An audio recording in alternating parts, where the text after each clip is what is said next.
A gunshot in a VIP hospital corridor. A man bleeding out on marble floors. A nurse who ran toward the danger instead of away from it. Dr. Zuri Bennett didn't know she was resuscitating the most feared crime boss in all of Korea. She didn't know his enemies were still in the building. She didn't know that saving his life would cost her everything she thought she understood about safety, freedom, and herself. One decision in the dark changed everything. Now she's locked inside a fortress, and the man who put her there is the only person standing between her and a bullet. If this story already has you hooked, hit that like button right now and drop a comment telling me what city you're watching from. I want to see exactly how far this story has traveled. Now, let's get into it. The rain came down hard that night, the kind that turned Seoul's streets into black mirrors and made the city feel like it was trying to drown itself. Inside Hansung Premier Medical Center, the fluorescent lights hummed their indifferent hum, and the VIP corridor on the 14th floor smelled the way expensive hospitals always smelled, like antiseptic and money, like the kind of clean that cost more than most people made in a year. Dr. Zuri Bennett had been on her feet for 11 hours. She was 31 years old, originally from Atlanta, and she had come to Seoul on a 2-year contract that her mother back home still didn't fully understand. Her mother had said, sitting at the kitchen table with her coffee going cold, "Baby, why Korea?" And Zuri had said, "Because they offered me the position," which was true, and also not the whole truth. The whole truth was that she had needed to go somewhere far enough that her old life couldn't follow her. She hadn't explained that part. She was a trauma nurse with credentials that made attending physicians twice her age pay attention when she walked into a room.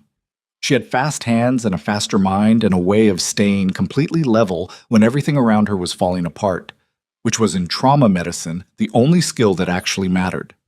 She'd learned it young, under circumstances that had nothing to do with a hospital, but she'd learned it. Tonight she was running supply checks in the East Wing storage room, which was tedious work.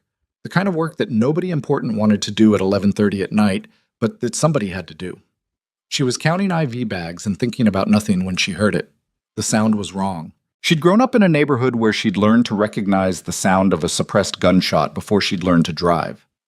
This was that sound, the flat, wet punch of it, muffled, but not muffled enough, followed by the specific quality of silence that comes after violence, not the regular quiet, the held breath kind. She stood still for 3 full seconds, which was longer than it sounds. Then she moved toward it instead of away from it, because that was simply who she was, regardless of whether it was smart. The VIP corridor was empty when she turned the corner, which felt wrong. There should have been at least one security guard at the far end, a heavy-set man named Officer Park, who sometimes shared his vending machine coffee with her during overnight shifts. He wasn't there. The corridor was a long stretch of cream-colored walls and recessed lighting and closed doors, and at the far end, outside room 1407, there was a smear of something dark on the floor that hadn't been there an hour ago. Zuri walked toward it. The man was on the floor just inside the doorway, partially blocking the door from closing. He was Korean, somewhere in his late 30s, and he was wearing a shirt that had probably cost more than her monthly rent, which was now soaked through on the left side with blood that was still moving. Moving meant the heart was still working. His eyes were closed. His breathing, when she crouched down and put her ear close, was there, barely, shallow and skipping, the kind of breathing that was arguing with itself about whether to continue. She didn't think about who he was. She thought, airway, breathing, circulation. She pulled the door fully open and dragged him clear of the frame by his shoulders, which took more effort than it should have because he was built like he'd spent considerable portions of his life being physically difficult to move. She got him flat on his back and found the wound, entry point just below the left shoulder. No visible exit, which meant the bullet had made a decision to stay. She pressed her palm hard against it and felt his body register the pressure even through unconsciousness. His face tightened, his jaw set, then his breathing stopped. Zuri said, under her breath, something that wasn't a prayer and wasn't a curse, but existed somewhere in between those two things, and she started chest compressions. She counted them out loud because that was what you did. The counting kept you anchored, kept the rhythm from falling apart. She got to 12 compressions and tilted his head back and breathed into him and felt the resistance in his chest and pushed through it and kept going. On the second breath, his hand came up and locked around her wrist with a speed and precision that was not the movement of a man who'd been clinically dead 12 seconds ago. She froze. His eyes were open. Dark. Completely still. the kind of eyes that had been trained to give nothing away and had been doing it for so long that nothing came out even when he wasn't trying. He looked at her face with an expression that she could not read at all, which was, she would later realize, genuinely unusual for her. She could usually read people. He said, in English that was accented but completely precise, "Who are you?" Not a question, a demand that had been shaped into the grammar of a question. "I'm a nurse," she said, "and I need you to let go of my wrists so I can keep you from dying." He held on for another 2 seconds. She counted them, and then released her wrist with a deliberateness that made it clear he was letting go rather than being forced to. She went back to work immediately, pressing her palm against the wound, assessing with her other hand, thinking about what she had access to and what she didn't, and whether she could get him stable enough to move. "There are men in this building," he said, from the floor, in the same flat, precise tone he might have used to discuss the weather. "I know, I heard the shot." "More than one shot." She looked up at him. "How many?" At least 3 distinct entry points were compromised. They came in through the maintenance level. He paused. He was breathing with visible effort, but his eyes remained completely focused. "They will not leave witnesses." "Then we need to call security. Security is already dead." He said it without any particular inflection. "The men who did this are professionals. If you are here when they find this room, you will not survive it." Zuri looked at him. She looked at the blood coming through her fingers. She looked at the empty corridor behind her and thought about Officer Park, who'd shared his coffee with her, and felt something cold move through her chest that she refused to let reach her face. "Can you stand?" she said. "Yes." "I don't believe you, but we're going to try anyway." Getting him to his feet took 45 seconds and cost him enough that she could see the effort in the lines around his mouth, the white pressure of his jaw. He stood. He was taller than she'd registered from the floor, significantly taller than her, broad through the shoulders, and he stood with a stillness that didn't match how much blood he'd lost. He put one hand against the wall and she put herself under his right arm and they moved. She didn't know where she was going. She was operating on the principle of a way, which in a building with active shooters was at least a direction. She took him down the service corridor that ran parallel to the main hall, the one she knew because she'd used it 300 times to move equipment without blocking patient traffic. She was thinking about the stairwell at the north end, thinking about whether the maintenance level was actually compromised or whether he'd been estimating, thinking about how much blood loss a man his size could sustain before the math stopped working in his favor. They heard them before they saw them. Footsteps, controlled, patterned, the footsteps of men who had done this kind of moving before. 2 sets at minimum, coming from the south end of the corridor she'd just left. She pushed through a door into a linen storage room, and they stood in the dark among shelving units of folded sheets, and she put her hand back against his wound and felt him breathe. Felt it with her palm. Slow, deliberate, not the breathing of a man in panic. Whatever he was, fear didn't work on him the way it worked on other people. From outside the door, they heard the footsteps pass, heard voices, low and in Korean, and she caught 2 words she recognized from 14 months of living in Seoul, words that translated roughly to confirm and clean. She understood what that meant in context. They waited 4 minutes. She counted. Then he said quietly, "There is an exit on the west side of this floor. A loading bay. My vehicle will have been notified." "Your vehicle." "My driver. He monitors certain frequencies. When my signal goes dark, he repositions to the secondary extraction point." He paused. "It is a protocol." Zuri thought about the word protocol, thought about what kind of man had extraction protocols built into his medical appointments, thought about the suppressed gunshots and the dead security guard and the men in the corridor saying clean. She said, "Who are you?" He looked at her in the dark for a moment. "Kang Tae-hyun," he said. The name meant nothing to her in that moment, which was, she would later understand, the last moment in which her ignorance would be available to protect her. They made it to the loading bay. The vehicle was there, a black SUV, engine running, a man behind the wheel who did not look like a driver, the way that an iceberg does not look like most of its own mass.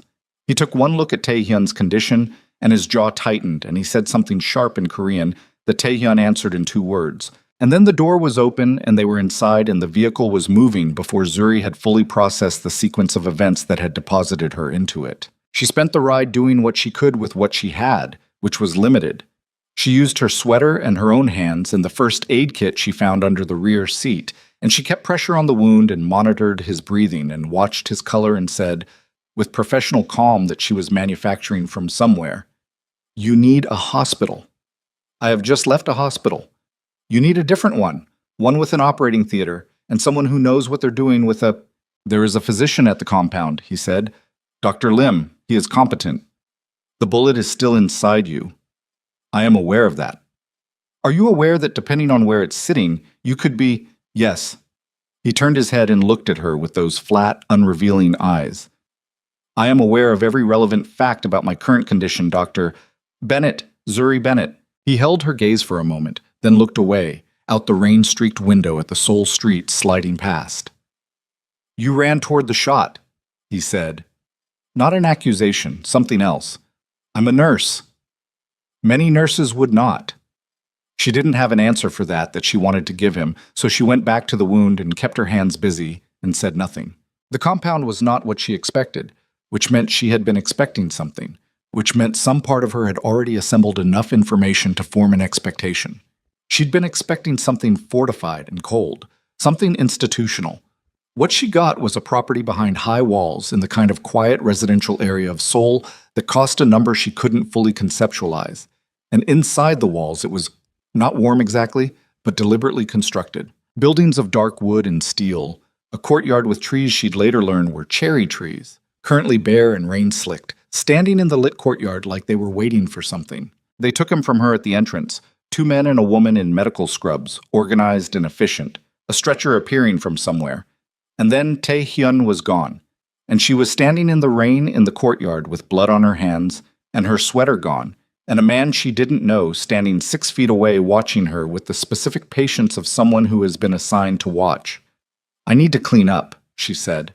He nodded and gestured toward a door. She followed him because there was nothing else to follow. They put her in a room that was the size of her entire Seoul apartment, with a private bathroom and a window that looked out onto the courtyard. There were clothes laid out on the bed, her size, she noted, which she chose not to think too hard about. There was a towel. There was hot water. She stood in the shower for longer than she should have and let the water run over her hands until the last of it ran clear. And then she stood with her back against the tile wall and breathed for a while. She was not panicking. She had made a decision a long time ago about panic. It was not something she could afford, so she had developed over years an internal structure that kept it at a particular arm's length. She could see it from where she stood. Panic? She was aware of it. But it was over there and she was over here. And as long as she kept moving and thinking, that distance maintained itself. She dried off. She put on the clothes, dark, expensive, too well fitted for coincidence. She sat on the edge of the bed and took stock of what she knew. She was inside a walled compound in a part of Seoul she hadn't fully tracked during the drive. The door to her room was, when she'd tested it on the way to the bathroom, locked. Her phone had been in her locker at the hospital, which she had not retrieved when they'd left, which meant she had no phone. She had her hospital ID badge clipped to her ruined sweater, now presumably in a bin somewhere. She had in total herself. She went to the window. The courtyard was quiet now, the rain still coming down. The bare cherry trees standing in their patient way. 2 figures moved in the shadows near the main building. Men whose movement told her they were not walking to get from one place to another, but walking to maintain a perimeter. She cataloged that. She cataloged the height of the outer wall, visible from her angle, and the light placement, and the fact that there appeared to be 1 camera she could see directly and probably 2 she couldn't. Then she sat back down on the bed. She thought about what she knew about Kang Tae-hyun, which was still, at this point, nothing more than a name. She thought about the gunshots and the systematic way the men in the corridor had been moving and the word clean. She thought about the fact that someone had tried to kill him in a hospital, which was either an act of remarkable boldness or an act of desperation, and those 2 things pointed toward different kinds of enemies. She thought about this doctor on the other side of the compound doing, presumably, what she herself would be doing if she had the equipment. Removing a bullet and managing a wound and arguing with a patient who didn't believe pain was an adequate reason to hold still. She almost smiled at that. Almost. She lay back on the bed, still fully dressed, and looked at the ceiling, and she was tired enough that sleep came for her faster than she expected, and the last thing she thought before it pulled her under was that she had no idea yet how much her life had just changed, and that she probably should. She woke to gray light coming through the window, and the sound of the courtyard below settling into morning. For a moment, between sleep and waking, she was in her apartment, and the gray light was normal Seoul morning light, and she had nothing to navigate. Then full consciousness arrived, and the room reassembled itself around her, and she sat up. The door was still locked. She used the bathroom, used the toothbrush that had been left out, which, again, she noted, and found, when she'd finished, that a tray had been placed on the small table near the window at some point while she was in the bathroom. Coffee, dark, and in a proper cup, not instant. Rice and a soft-boiled egg and small dishes of things she recognized from 14 months of eating Korean breakfasts. A folded piece of paper under the edge of the tray that said, in careful English, Dr. Bennett, you will be spoken with this morning. Eat, not a request. She ate. The coffee was actually good, which she found somehow annoying because it made the situation harder to be righteously angry about. She sat by the window and watched the courtyard come alive in a slow way. A woman moving between the buildings with a clipboard, two men doing what appeared to be a security walkthrough, a man in his 60s tending to one of the trees with quiet, unhurried attention. At 8:15, a knock on the door, and then the door unlocking from outside. The man who entered was not Kang Tae-hyun. He was older, perhaps 60, with the kind of face that had been handsome once and was now something more interesting than handsome. All plains and experience, silver-haired, wearing a suit that was European in cut. He moved through the room like a man who was comfortable in rooms, which meant like a man who was comfortable with power, which was its own particular language of movement. Dr. Bennett, he said. His English was excellent. I am Director Min Suk-jin. I oversee operations for Kang Group. He settled into the chair across from her without being invited, and she stayed on the edge of the bed and they regarded each other. How is he? She said. Seok-jin looked faintly surprised, which she suspected was a rare expression on his face. Stable, he said. Dr. Lim removed the projectile successfully. He will require rest and monitoring, but the prognosis is favorable. The projectile was sitting against the scapula, she said. If it had been 1.5 millimeters further medial, it would have found the subclavian artery, and he'd have bled out in the time it took me to get him to that loading bay. He was lucky. Yes, said Seok-jin. He studied her with an attention that was careful and thorough in a way that had nothing to do with admiration. He was also fortunate that you were present. That's one word for it. You are wondering, he said, whether you are here voluntarily. The door was locked. A precaution. Given the events of last night, we needed to verify your identity and your connection, if any, to the parties responsible. He folded his hands in his lap. We take security seriously. That's apparent, she said, given that someone shot your employer in a hospital. Seok-jin's expression didn't change, but something around his eyes tightened. Yes, he said, given that. Did they get whoever did it? That is being addressed. What about the hospital staff? A pause. The particular quality of that pause told her something. The incident has been managed, Seok-jin said. She looked at him and understood that managed was a word that covered a geography she wasn't going to be permitted to enter, and she understood that pushing on it right now was not going to produce anything useful. She filed it. So what happens to me, she said. That depends, in part, on you, he said, on what we learn about you, and on what Mr. Kang decides. Mr. Kang, she said, is currently recovering from a gunshot wound. The decisions being made about my situation shouldn't rest on a man who needs to be lying still and not activating his sympathetic nervous system. Nevertheless, said Seok-jin, they do. He left her with that. The investigation of her, she would learn later, was thorough in ways that would have felt violating if she'd known about it in real time. Background checks in 2 countries. Her social media, her bank records, her hospital performance reviews, her lease agreement for her sole apartment, the transcript of her nursing license application, the insurance claim she'd filed 2 years ago when someone had hit her parked car in Atlanta. They examined her the way a jeweler examines a stone, methodically, under pressure, looking for fractures. She spent the first day in the room, which she used to do inventory. She was good at inventory, good at taking a space apart with her eyes and understanding its logic. The room was a guest suite, not a cell, but the distinction was definitional rather than practical given the locked door. She assessed. The window opened enough to ventilate, but not enough to climb through. The bathroom had no external access. The furniture was substantial enough to suggest it had been chosen for aesthetics, rather than repurposed from somewhere that prioritized other things. What the room told her was that this was a place accustomed to hosting people who were guests in the way that complicated obligations were guests, welcomed, treated well, not entirely free to leave. In the afternoon, a different man brought her lunch and told her briefly that she was welcome to the books on the shelf if she wanted them. She looked at the shelf. It held a diverse collection in Korean, English, and Japanese that suggested the room's previous occupants had been various and literate. She took a novel in English, a crime novel, which she recognized had a particular appropriateness to her current situation, and sat by the window and read, but she was also watching the courtyard, the patterns of movement, the way the security rotation worked, and the fact that there was one guard who walked slightly favoring his left side, which was either an old injury or a current one, and which meant that in a physical confrontation he had a particular vulnerability. She wasn't planning to run. She was just collecting. The second morning, the door was unlocked. No explanation. She tested it by opening it, found a hallway, found a man positioned unobtrusively near the stairwell who nodded at her with the universal nod of someone who is telling you that yes, you may move, but no, you are not unaccompanied. She moved. She found the kitchen, where a woman she hadn't met looked up from a cutting board without surprise and pointed at the coffee machine with her knife, which Zuri interpreted as an invitation and acted on accordingly. She was standing with her coffee by the window that overlooked a different part of the courtyard when she heard him. She heard him before she saw him. The particular pattern of footsteps, slightly altered from what she imagined they normally were. The subtle compensation of a man managing pain he was refusing to acknowledge. She turned as he came into the kitchen, dressed simply, moving with the deliberate economy of someone who has been told to take it easy and has made a private decision about how much of that advice to follow. He looked better than he had any right to look, which she suspected was characteristic. He stopped when he saw her, and there was something in that stop.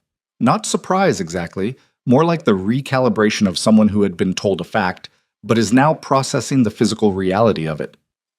"You're up," she said. "I was told you were contained," he said, looking at the coffee in her hand. The door was unlocked. He looked toward the stairwell. Some silent communication happened with the guard she couldn't see, and then he looked back at her. "Dr. Lim says the shoulder blade will heal fully," she said, "assuming you don't do something catastrophically stupid like come downstairs before you're supposed to." "I don't do catastrophically stupid things," he said. "You got shot in a hospital." He looked at her for a long moment. Something passed through those flat eyes, something that wasn't quite amusement, but was adjacent to it, the ghost of something that might have been a smile in a different life. "Sit down," she said, pulling out a chair. Let me look at the dressing." "Dr. Lim doesn't know you put weight on that shoulder in the stairwell just now. I heard it." She put her coffee down and gave him a direct look. "Sit down, Mr. Kang." He sat. She moved behind him and checked the dressing. It was clean, properly applied, and he'd done no damage on the stairwell. The weight bearing had been minimal, but she took her time. She was close enough to note things, the way his shoulders carried tension even in rest, the surgical scar high on his right forearm that was years old, the fact that his breathing was controlled in a way that was trained rather than natural. "Who operated on your shoulder before?" she said. He was quiet for a moment. "What?" "Your left shoulder. It's not this wound this is new. I'm talking about the surgical scarring around the acromioclavicular joint. Someone went in there approximately 8 to 10 years ago, based on scar maturity. They did mediocre work." She straightened. "It's part of why you're compensating on that side. The rotation is slightly off. Whoever did it didn't properly account for the joint mechanics." He turned and looked at her from the chair. This time the look was different. Not the flat assessment, but something that was making a decision about her without announcing it. "How do you know that?" he said. "From standing behind me for 30 seconds. 22, she said. "And I watch how people move. It's how I assess. I don't need imaging if the body's already telling me what happened to it." He held her gaze for a moment longer. "A doctor in Tokyo," he said. "A long time ago." She nodded and went back to her coffee. "You should do targeted physical therapy. I can give you exercises that would help with the rotation if—" She stopped herself. "If that's something that's relevant." "Given." She gestured at the room, at the compound, at the general situation. "Given," he said. They sat in the kitchen for a while in the quiet. The woman with the cutting board had left at some point. The rain was still coming down outside, lighter now, barely a mist against the glass, and the cherry trees in the courtyard were still bare and dripping and patient. "Am I your prisoner?" Zuri said. He didn't answer immediately. He looked out at the trees. "The situation is complex," he said. That's not an answer. No, he said. It isn't. He looked back at her. You are here because you were present at an event that cannot be unwitnessed. The people who arranged that event are still unidentified. Until they are identified, everyone connected to last night is a potential vulnerability. Including me. Including you. So I'm here for my protection, she said flatly. Among other reasons.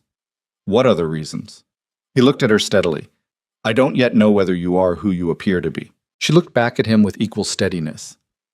I'm a trauma nurse from Atlanta who was doing supply inventory when someone tried to kill you. That's the whole story. People who mean to do harm often have simple stories. People who mean to do harm also usually don't perform CPR on the target, she said. Something moved behind his eyes. No, he said after a moment. They usually don't. She held his gaze. Mr. Kang, I didn't choose any part of last night. I heard a shot. I went toward it. I found a man who wasn't breathing, and I did my job. Everything that happened after that happened to me, not because of me. She put her coffee cup down on the counter. I understand you have reasons to be suspicious of everyone. Based on what I've seen in the last 18 hours, that's probably a rational policy. But I'd appreciate it if you kept it factual and told me what I'm actually dealing with here, instead of speaking in frames. He looked at her for a long time. The kitchen was quiet. Outside, the mist rain moved through the courtyard in slow curtains. You will be here, he said finally, until my people have completed their assessment of the situation. When they do, we will speak again. He stood carefully. The compound is available to you within certain areas. You will be shown which areas. You will not be locked in. And if your assessment decides I'm a problem, then we will discuss that when it becomes relevant. He moved toward the door. She watched him and noted that he was managing the stairs he'd come down better than he'd managed them coming, which meant he'd adjusted his gait in the short time between then and now, which meant he was adaptable in his body the same way she suspected he was adaptable in everything. Mr. Kang, she said. He stopped. Whoever shot you last night knew your schedule, your room number, the hospital's layout. They came in through maintenance, which means someone gave them access, or they had someone inside. She said it the way she said everything, level, direct, without performance. If your people are trying to identify the threat from the outside in, they're starting at the wrong end. He turned back to look at her. The person who arranged this, she said, is someone who already knows everything about you. The quality of his stillness in that moment was unlike anything she had encountered before. It was not the stillness of someone absorbing a shock. It was the stillness of someone confirming something they had already, in the private architecture of their own mind, begun to suspect. He looked at her for a long moment and she couldn't read him, which still unsettled her, and then he said, "Get some rest, Dr. Bennett," and left. She stood in the kitchen alone with her coffee and the rain and the cherry trees and the particular feeling of having just handed someone a piece of information that was going to change the shape of things, even though she didn't yet fully understand what things those were. That afternoon, a man named Dong Hyun, who was young and businesslike and clearly uncomfortable with the ambiguity of his assignment, showed her the areas of the compound she was permitted to access. The main building, kitchen, common areas, the east corridor on the ground floor, the courtyard within its walls, a small library that she was told Mr. Kong used in the evenings and which was therefore, during those hours, not available to her. She noted that restriction without commenting on it. She spent the afternoon in the courtyard despite the lingering damp because she needed air and movement and the kind of spatial awareness that only came from being in a place physically. She walked the perimeter slowly. She counted her paces. She looked at the walls and the gate and the cameras. She was not planning to escape. She was doing what she always did, which was understand where she was. One of the bare cherry trees had a split in its lower trunk that had been mended with what appeared to be careful, patient work. Some kind of resin or compound worked into the fissure, the bark smooth over it, the tree continuing upward as if the damage had been cosmetic. She stood and looked at it for a while. On her third pass around the courtyard, she became aware that she was being watched from the window of the east corridor. She didn't look directly. She kept walking, but she catalogued it. That evening, Dong Hyun brought her dinner and told her, slightly stiffly, that Mr. Kang had requested her presence in the library for 30 minutes if she was willing. The if was interesting. She said yes. He was at the desk when she arrived, reading, which she hadn't expected, though she wasn't sure what she had expected. He looked up when she came in, closed the book. She clocked the cover, Economic Theory in Korean, and gestured to the chair across from him. "I owe you an answer," he said. "To which question?" "To the one about whether you're a prisoner." He sat back. "You are not, but I'm asking you to remain here voluntarily until the situation is resolved, for your own safety." "How long?" "I don't know yet." "That's honest, at least." "I don't lie," he said. "Not as a policy. It wastes time." She looked at him. "Your director, Min Suk Jin. He was here this morning." "Yes." "He said the incident at the hospital was managed." Tae-hyun's face told her nothing. "The nurse who was on that corridor," she said. "A man named Park Jae-won. He always walked to the south end of the VIP floor at the start of every hour. He wasn't there last night. I need to know if he's okay." Something shifted, barely, but she caught it. "I'll look into it," he said. "I'd like a direct answer." "I don't have one yet," he said. "I will get you one." She held his gaze. "Thank you." They sat in the library for the 30 minutes that had been allotted, and then a few minutes beyond that without either of them acknowledging it, and she watched him move through the room, to the window, to refill a glass of water, back to the desk. And she cataloged it all, the shoulder compensation, the way he held himself, the careful management of a body that had been through more than it should have and was doing it anyway, and she thought, he has been alone with all of this for a very long time. She didn't say that. She left when the time felt right, and went back to her room and lay on the bed in the dark and listened to the compound settle into night around her. And she thought about the hole in his shoulder and the man in his kitchen who'd looked at her like she was something that required a decision, and the trees in the courtyard waiting for their season, and somewhere underneath all of it, a question that was beginning to form at the edges of her mind, shapeless still, but persistent. Who, inside these walls, had told someone exactly which hospital room to send the men with the guns to? Outside, the mist had become proper rain again. The cherry trees stood in the dark, bare and patient, and the compound's lights reflected off the wet stones of the courtyard. And somewhere in the east corridor a door opened and closed softly, at an hour when it shouldn't have, and Zuri Bennett lay in the dark with her eyes open and her mind moving and understood, with the precision that had always been her particular quality, that the danger in this place was not finished. It had only just begun to show her its face. 3 days passed before Zuri learned that Park Jae-won was dead. Tae-hyun told her himself, which she hadn't expected. He came to the kitchen in the early morning the way he'd started doing. She'd noticed the pattern on day 2, the way his internal clock pushed him downstairs before 6, regardless of what his body needed. And he poured his coffee, and he stood at the window and he said without preamble, "The guard, Park Jae-won. He was found in the maintenance level the night of the incident. He didn't survive." Zuri was quiet for a moment. She had her hands around her own cup, and she kept them there, kept the warmth against her palms. "Did he have family?" she said. "A wife? 2 sons." She nodded. She didn't say anything else about it because there wasn't anything else to say that would help, and she had learned early that the things that didn't help were best kept internal. But she felt it move through her. The particular weight of it, a man who'd shared vending machine coffee with her, gone now, the specific and unrepeatable fact of him erased. "Thank you for telling me," she said. Tae-hyun said nothing. He looked out at the courtyard where the morning light was coming in flat and gray through the clouds, and his jaw was set in that way it had when he was holding something in, and she understood that he was not indifferent to it either. She didn't know yet what to do with that understanding, so she left it where it was. That was day 4. By day 6, the compound had started to feel like a geography she lived in rather than one she was navigating. She knew which floorboards creaked on the east corridor. She knew that the kitchen woman, whose name was Mrs. O, she'd learned, and who communicated primarily through the direction of her knife and the quality of her silences, kept the good tea in the second cabinet and the mediocre tea in the first as a kind of screening mechanism for guests she hadn't decided about yet. She knew that the security rotation changed at 6, at 2, and at 10, and that the guard with the bad left leg was named Song Min, and that his limp worsened in cold weather, which had implications for how effectively he could run. She wasn't planning to run, she was just collecting. She had also, by day 6, made herself useful in ways that nobody had asked her to, and nobody could reasonably object to. She had restocked the medical supplies in the compound's small treatment room, reorganizing them from a system that had clearly been designed by someone whose medical training was logistical rather than clinical. She had assessed 2 of the compound staff for minor injuries, one man with a hand laceration that needed proper closure rather than the butterfly strip someone had slapped on it, one woman who'd been managing what she called shoulder stiffness, but which Zuri diagnosed in 30 seconds as early-stage bursitis.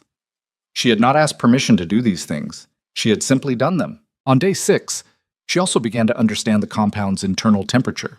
It was beneath the surface professionalism and the organized movement and the complete structural loyalty that everyone here operated with, a place running on tension. She had been in enough high-pressure environments to recognize it. Not the tension of crisis, which was acute and readable, but the tension of people who knew something was wrong and didn't know from which direction it was coming, and who therefore moved through their days with a specific kind of alertness that was exhausting to sustain and impossible to put down. Everyone in this compound was waiting for something. She was in the courtyard on the afternoon of day 7, sitting on the stone bench near the mended cherry tree, when Seok-jin appeared. She hadn't seen him since the first morning. He moved across the courtyard with the ease of a man in his own territory, which she supposed it technically was, and he lowered himself into the seat across from her with the precise social calibration of someone who had been managing dynamics between powerful people for decades. "How are you finding your stay, Dr. Bennett?" he said. "Informative," she said. He looked at her with those careful eyes. "Mr. Kang tells me you've been assisting with medical matters." "I'm a nurse. It's what I do." "Yes." He paused. "He also tells me your background check was completed 2 days ago. Clean." "I told you it would be." "Most people say that." He settled back. "Few are correct." She looked at him. In the flat afternoon light, his face was easier to read than it had been in the dimness of her room that first morning. And what she read in it now was a kind of watchful pleasantness that was the social equivalent of a locked door. Everything accessible on the surface, nothing actually accessible underneath. "So I can leave," she said. "That," he said, "is a conversation to have with Mr. Kang. You just told me my background check cleared." "I did, which means I'm not a security concern." "Which means," he said precisely, "that you are not who sent the men to the hospital." He looked at her without moving. "It does not mean you are not a complication." "A complication," she said. "You are now aware of this location, of certain aspects of this organization's operations. That knowledge creates obligations. On both sides." She held his gaze. "Are you telling me that knowing where I am is now a problem for me?" "I'm telling you," he said with a smile that reached his eyes without involving them, "that the conversation with Mr. Kang is the one that matters. I am simply providing context." He rose, smoothed his jacket, and left the way he'd come. She sat with the cherry tree and thought about the word complication, and the way he'd said obligations, and the particular quality of a smile that a man deployed when what he was actually doing was setting the frame for something else. She found Tae-hyun in the library that evening. She didn't knock.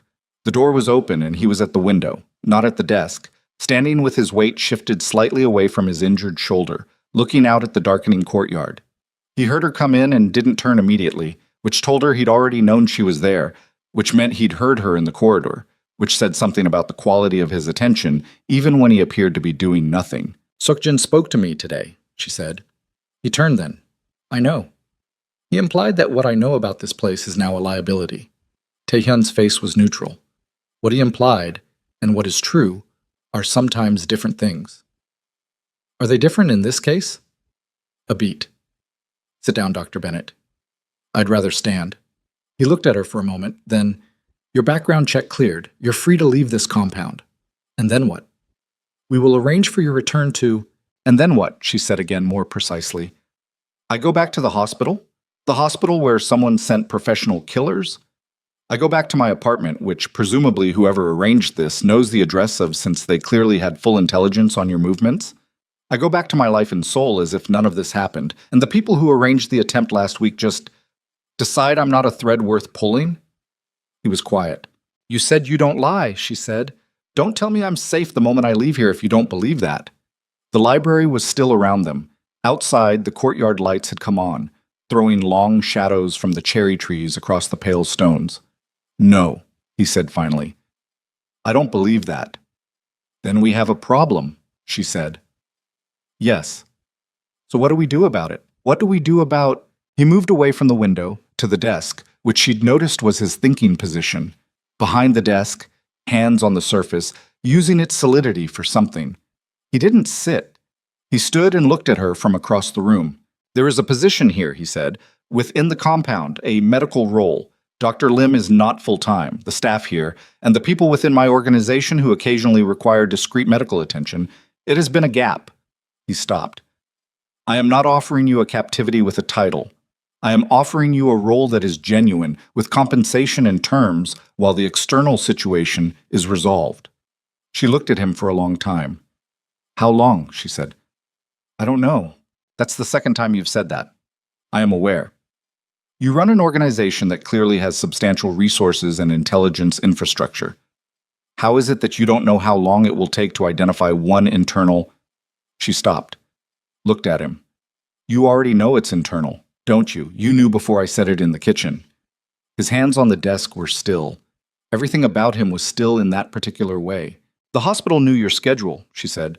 Your room number. Your security team's positions. The maintenance access codes. She watched his face. That's not outside intelligence. That's somebody's inside knowledge. Yes. And you don't know who? I have. Suspicions. But you can't move on suspicion. No, he said. I cannot. She looked at him for a moment.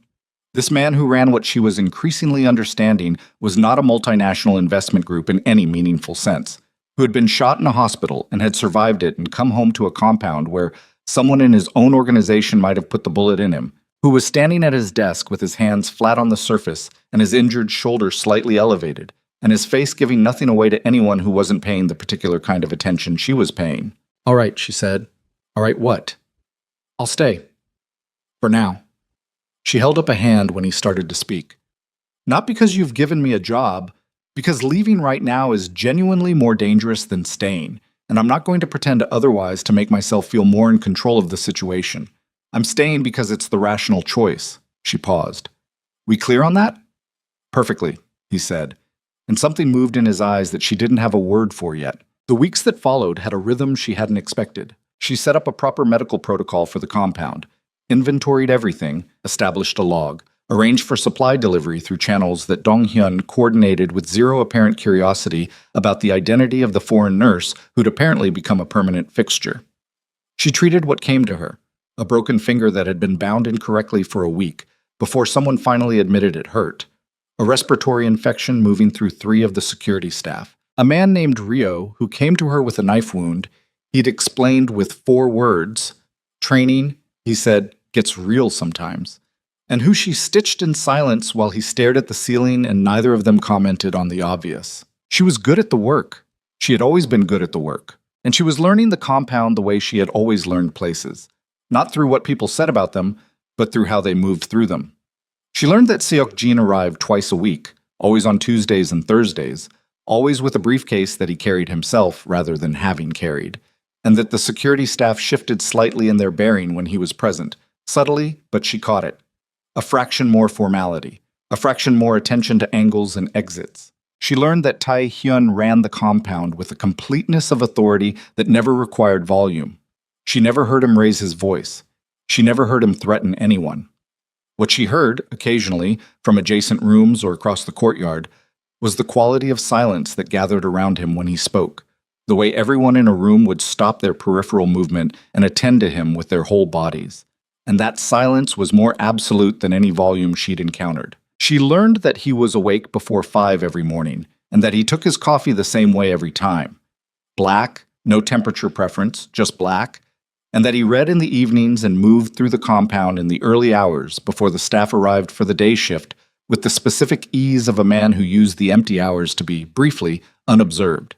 She stopped pretending she wasn't paying attention to all of it.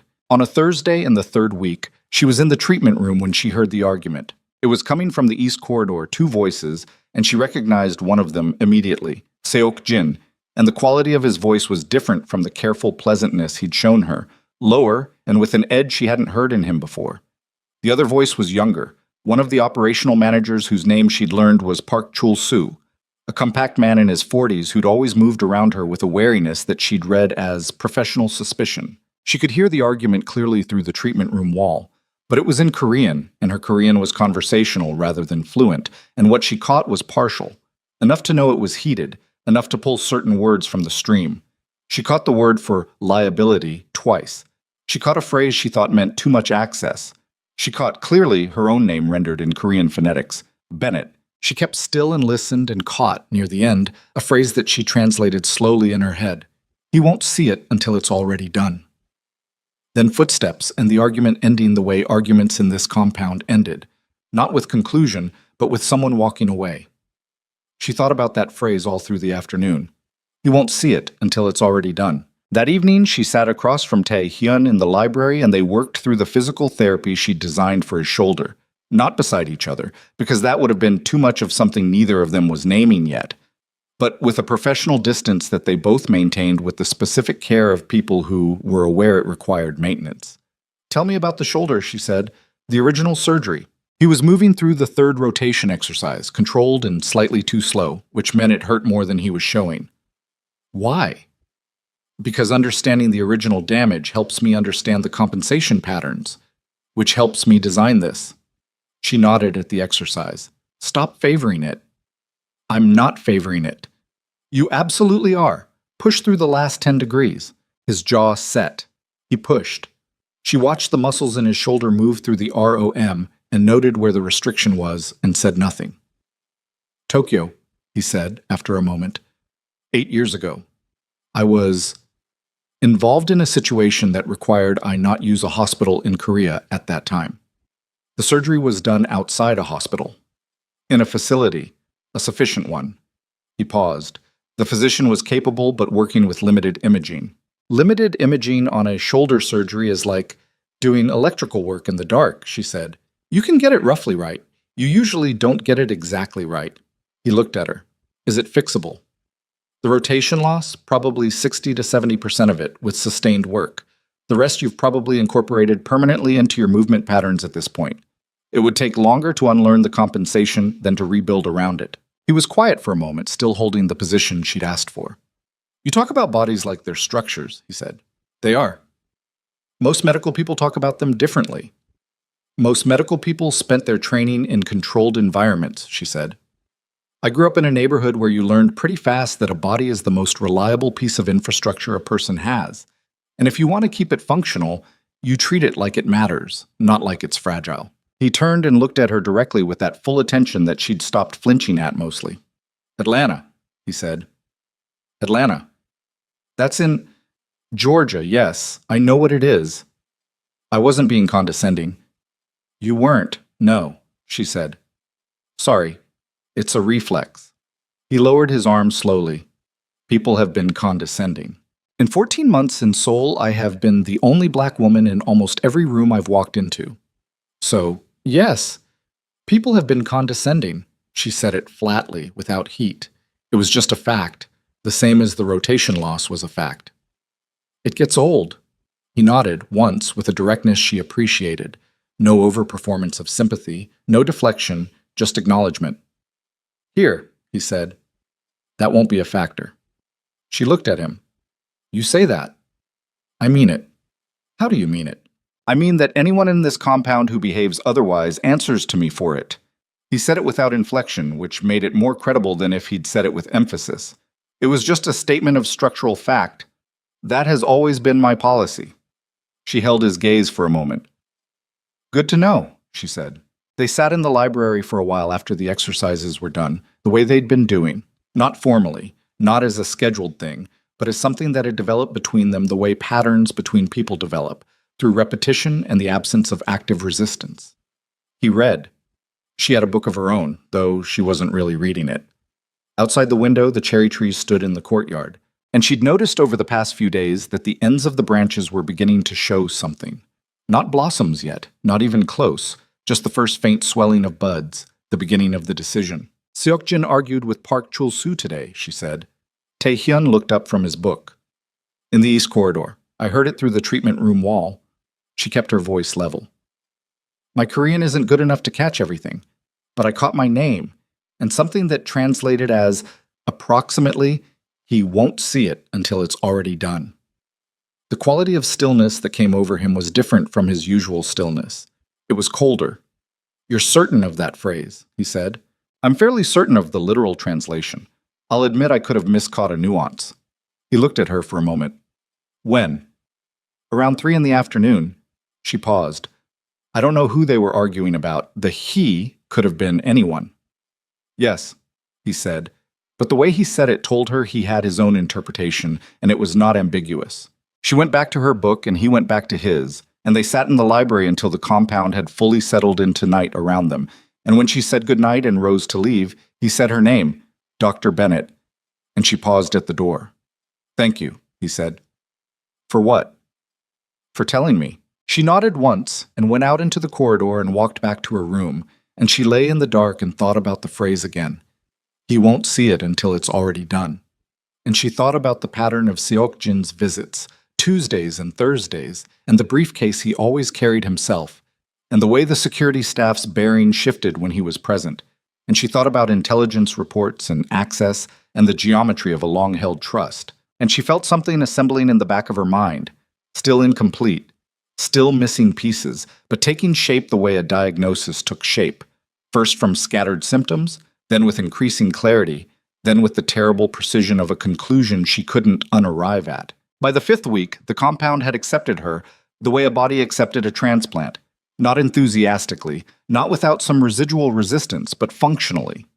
Mrs. O left the good tea visible on the counter when Zuri came into the kitchen in the mornings. Rio nodded at her in the courtyard with the nod of someone who had decided she was provisionally not a problem. Donghyun had stopped hovering in doorways when she moved between permitted areas of the compound, which she interpreted as either trust or the recognition that she wasn't going anywhere. She and Tae-hyun had breakfast together 3 mornings that week, which was not a thing either of them had decided to do. It was simply a thing that happened because they were both early risers, and the kitchen was the kitchen. They talked sometimes about things that were not the compound or the situation.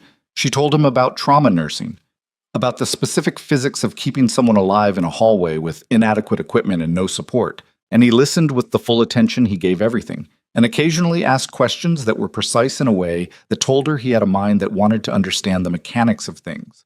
He told her once, briefly, about the investment businesses, thus the legitimate side, which was real, not a facade, businesses that employed several hundred people, and which he spoke about with a specificity and care that surprised her, or would have surprised her before she'd spent weeks understanding that he contained more than his surface. On Thursday of the 5th week, Seokjin came for his regular visit.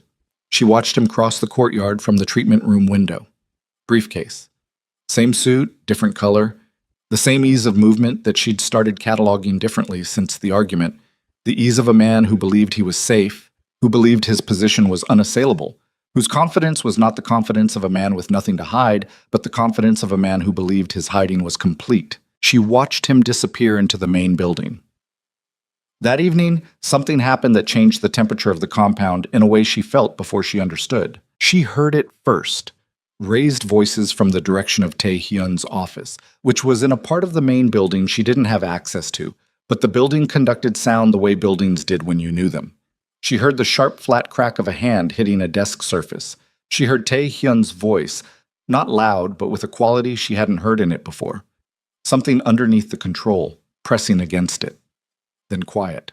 Then Seokjin's footsteps in the corridor below her room, moving toward the main entrance, not his usual pace. Then the sound of the main gate. Donghyun appeared at her door 20 minutes later. He looked like a man holding something in. "Mr. Kong would like to see you," he said. Taehyun was at the window when she entered the office. His back was to the door. The desk had a glass of water on it and nothing else. Everything else had been cleared, which was unlike the usual state of the desk, and she understood that the clearing had happened during whatever had just occurred. "Close the door," he said. She did. He turned. His face was composed, the same flat control, but his eyes were doing something different, not cold, something that was the opposite of cold, contained with visible effort. "What happened?" she said. "I confronted Seokjin with a question about the hospital." She waited. "His answer was wrong," Taehyun said. "Not in its content, in its structure. He knew the answer before I finished the question. He knew precisely which question I was asking." She looked at him. "You didn't give him the full question." "I gave him the first half." "And he finished it?" "Yes." The room was very quiet. "I've known him for 23 years, Taehyun said. He said it the way someone said a fact they were currently in the process of dismantling. He has been in this organization since before I led it. He managed the transition when my father—" He stopped. Something moved across his face and then was gone. She didn't push on it. She waited. I cannot act on a half-finished question, he said. I need something that holds, something that closes every possible alternative interpretation. His eyes found hers across the room. You said the intelligence started from the inside. Yes. What would you look for? If you were looking. She thought about it for a moment. Pattern breaks, she said. Whoever's doing this has been doing it for a while. The hospital wasn't their first move. You don't arrange something like that as a first move, which means there are previous incidents, previous near misses, or close calls that at the time looked like bad luck or external intelligence. You look at those events and you ask, who knew what in advance? And then you see whose knowledge intersects with every one of them. She paused. You build a map. He looked at her for a long time. I have intelligence reports going back 4 years, he said. Incidents that were assessed and closed. I want to look at them again. I can help with the pattern analysis, she said, if you'll let me. He held her gaze.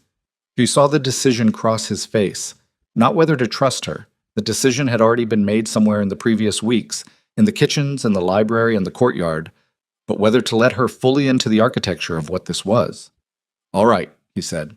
They worked until 2 in the morning, she and Tai Hyun and a third man named Ji Ho, who was Tai Hyun's head of internal security, and who looked at Zuri with a flat professional assessment, and then, apparently deciding she was authorized, spoke to her directly and without the careful distance the rest of the staff maintained. The reports were in Korean, which meant Ji Ho and Tai Hyun translated the relevant sections while she listened and organized and asked specific questions. Not about the content of each incident, but about the logistics, the timing, the informational prerequisites. What did you need to know to make this happen? When would you have needed to know it? Who knew it at that time? By midnight, she had a chart in her head. Not on paper, she'd been working entirely in her mind, building the structure as the information came in.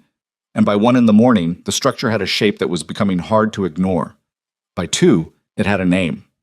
She looked at Taehyun across the table. Every incident, she said carefully.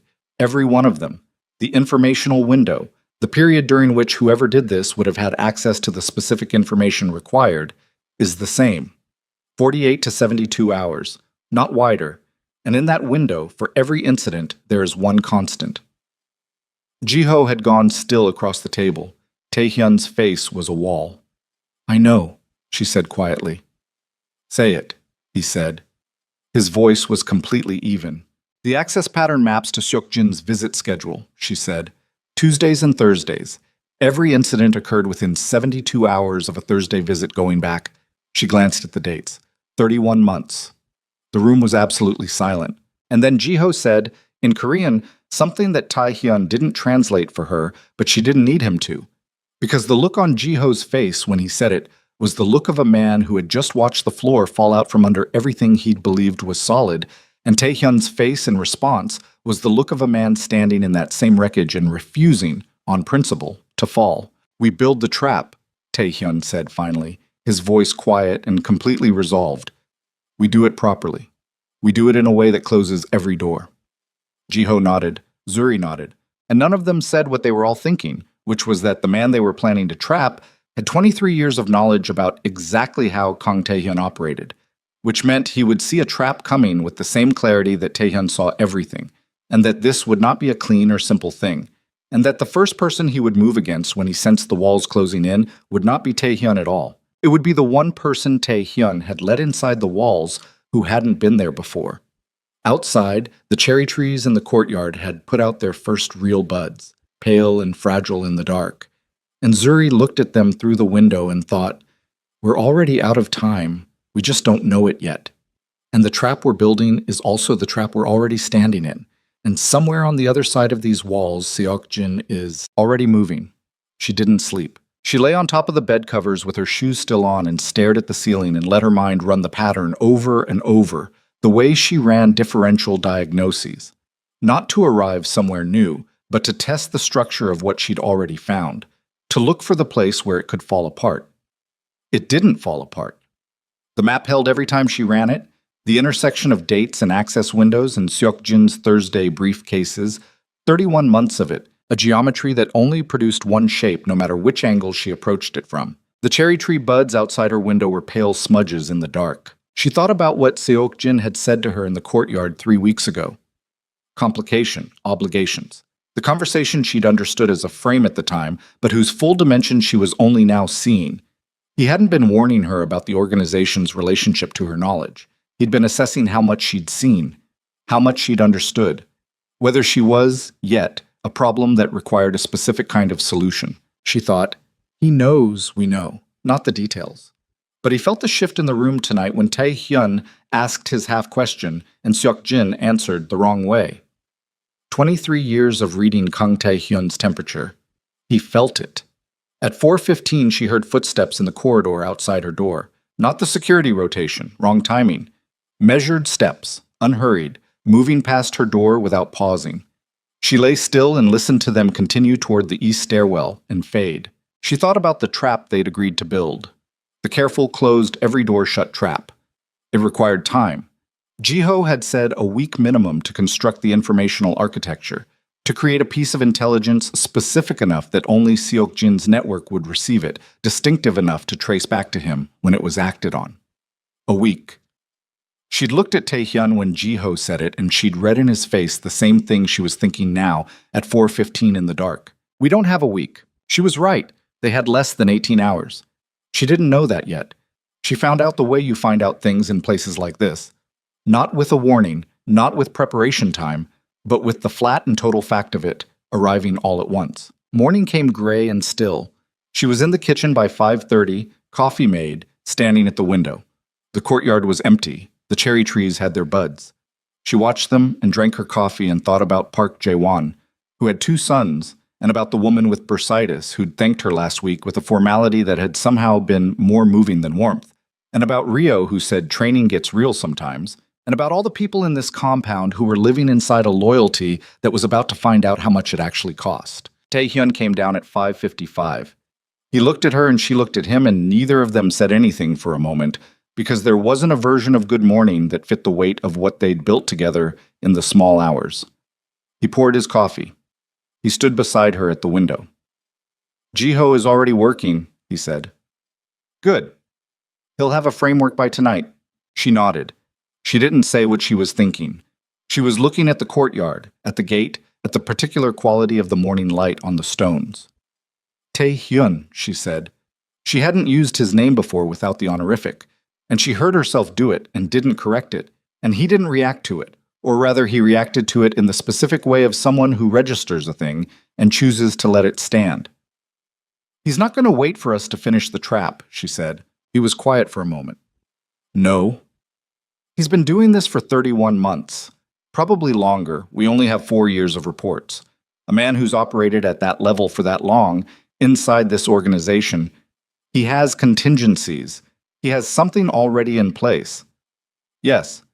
So the question is what he does with it. Tae-hyun set his coffee cup down on the counter. She watched his hands, steady, deliberate. He will move against what matters to me, he said. That is how he operates, always has. He doesn't attack the structure directly. He attacks the thing the structure is protecting. She understood what he meant, and she understood without him saying it that what the structure was currently protecting included her, and she felt that understanding settle into her body with a cold clarity that was different from fear but lived in the same neighborhood. What do you need me to do? She said. Stay visible, he said. Normal pattern. Kitchen, treatment room, courtyard. Don't give him a change in behavior to read. And you? I'm going to give him something to read instead. She looked at him. What does that mean? It means I'm going to give him a reason to believe the trap hasn't been set yet, that I am still uncertain, that last night's conversation didn't land where it landed. He turned from the window. I've been managing his perception of me for 23 years. I know exactly what uncertainty looks like to him. She searched his face. The control there was immense. The product of decades, she understood now, built on something she didn't have the full shape of yet, some foundational thing in his past that had made the control necessary before it became natural. Be careful, she said. He looked at her for a moment with an expression that was, briefly, unguarded in a way she hadn't seen before. Then he picked up his coffee and left the kitchen, and she stood alone at the window and watched the courtyard and counted her own heartbeats until they steadied. The morning passed in its normal pattern. She did rounds in the treatment room. She checked in on the man whose hand she'd stitched, whose wound was healing cleanly. She restocked 2 supply shelves. She went to the courtyard and sat by the cherry tree in the thin, cold sun and read her book, or appeared to. Seok Jin arrived at 10:17, not Thursday, not his schedule. She clocked it from the courtyard and kept her eyes on her page and felt the specific quality of wrongness that comes when a pattern breaks without explanation. He crossed the courtyard. He saw her. He stopped. "Dr. Bennett," he said. His voice was its usual careful pleasantness. "Director Min," she said. "Enjoying the morning?" "The buds are coming in," she said, nodding at the cherry tree. "Won't be long now." He looked at the tree. Something in his face was doing a calculation she couldn't fully read, which was unusual because she could usually read people. "Indeed," he said, and went inside. She kept her eyes on the page and did not move for 4 full minutes, and then she went back to the treatment room and stood with her back against the closed door and breathed. Not Thursday. He'd broken his own pattern, which meant something had changed in his calculus since last night, which meant Tae-hyun's performance of uncertainty hadn't worked, or hadn't worked fully, or there was something else moving that none of them had accounted for. She pulled out the small notebook she'd been using to log patient notes, the only paper she had access to, and looked at the last clean page, and she thought about what she knew and what she didn't, and what the shape of the next move was. She was still standing there when Dong-hyun opened the treatment room door. His face was wrong. She'd spent 6 weeks learning his face, its professional neutrality, and this was different. He looked like a man whose professional neutrality was the only thing he had left, and he was holding it with both hands. "Mr. Kang would like to see you," he said. Now, she followed him. Not to the library, not to the office, to the east corridor, a room she hadn't been in, a smaller space that served as a secondary meeting room. Ji-ho was there. Tae-hyun was there. There was a third man she didn't recognize, older, who had the bearing of someone who brought information for a living and knew that what he carried today was going to cause damage. Tae-hyun looked at her when she came in. His face was the wall. His eyes were not. "Close the door," Ji-ho said. She closed it. 20 minutes ago, Tae-hyun said, "we intercepted a communication going out of this compound, encrypted, routed through 3 external servers." He paused. "Ji-ho's team broke it." She looked at Ji-ho. "It was a location ping," Ji-ho said. His English was precise and flat. "A single data point. Current compound position, confirmed active. Sent to a number we have associated with an external contractor network, the kind of network used for the hospital." The room was very quiet. "It went out at 9:53 this morning," Ji-ho continued, "before Director Min arrived." She processed that. "So it wasn't Seok Jin who sent it?" "No." "Someone else in the compound?" "Yes." "Which means," she said slowly, "he has more than one person inside." The silence in the room had a different quality now. She looked at Tae-hyun and saw in his face something she hadn't seen in 6 weeks. Not fear, not anger, but the specific devastation of a man who has built his entire life on understanding the limits of who he can trust and has just discovered that the limit he thought he'd mapped doesn't exist. "Who sent it?" she said. Ji-ho looked at Tae-hyun. Tae-hyun said, "Park Chul-soo, the operational manager. The man who'd argued with Seok Jin in the corridor 3 weeks ago. The argument she'd overheard. The argument where she'd heard her own name and the phrase he won't see it until it's already done. Not an argument. A coordination. Staged in the corridor outside the treatment room at a time when she was known to be inside it. Staged for her to overhear. The phrase she'd brought to Tae-hyun, the warning she'd thought she was giving him, it had been put in her path deliberately. She understood this in pieces, each one dropping into place with the mechanical precision of a very bad diagnosis. They had wanted Tae-hyun to know she'd overheard. They had wanted her to bring it to him. They had wanted to accelerate his suspicion of Seok Jin to the point where he'd move before he was ready, before the trap was ready, before he had anything that held. And now Seok Jin was in the main building, and a location ping had gone out 40 minutes ago, and she was standing in this room, understanding that she had been a tool in this from the beginning. "He used me," she said. Nobody disagreed. She looked at Tae-hyun. "He used me to push you toward a confrontation last night, before Ji-ho had the framework ready. He wanted you off balance and moving too fast." "Yes," Tae-hyun said. "And the ping this morning means they're not waiting for your next move." She kept her voice level with an effort she felt physically in her sternum. "They're moving now." The third man, the information carrier, spoke then, in Korean, and Ji-ho translated without being asked, which told her how serious it was. "Our external team has confirmed a vehicle convoy. 3 vehicles, Incheon direction, They left a staging location 40 minutes ago. Estimated arrival at current compound position, 40 to 50 minutes. She looked at the clock on the wall, which meant 15 to 25 minutes from now. Tae-hyun turned and looked at her with complete directness. I need you to go to the safe room on the second floor. Ji-ho will— No, she said. Dr. Bennett, I'm not going to a room to wait while this happens, she said. Tell me what you need medically. I can set up triage in the treatment room. This is not a medical situation yet. It will be. She held his gaze. Let me do what I do. Something crossed his face. He looked at her for a long moment, and in that moment she understood that the look was not about tactics or logistics. It was the look of a man who was, against every instinct and architecture of self-protection, afraid of something happening to a specific person, and who was discovering that this was now true of him, and that the discovery was happening at the worst possible time. The treatment room, he said. You stay in the treatment room. Yes, Dong-hyun stays with you. Fine. He held her gaze one moment more, then he turned to Ji-ho and they began speaking in rapid Korean, and the room shifted into the specific kind of organized urgency that she recognized from trauma bays, everyone knowing their function, everyone moving toward it. She went to the treatment room. She moved fast. She pulled every piece of equipment she might need and laid it out with the efficiency of someone who had done this in worse conditions with worse supplies, who had worked a mass casualty event in a hospital hallway with 2 other nurses and no attending physician and kept 4 people alive until the surgeon arrived, who knew from deep and specific experience that preparation in the first 5 minutes determined everything that came after. Dong-hyun stood in the doorway and watched her with an expression that was trying to be professional and was not entirely succeeding.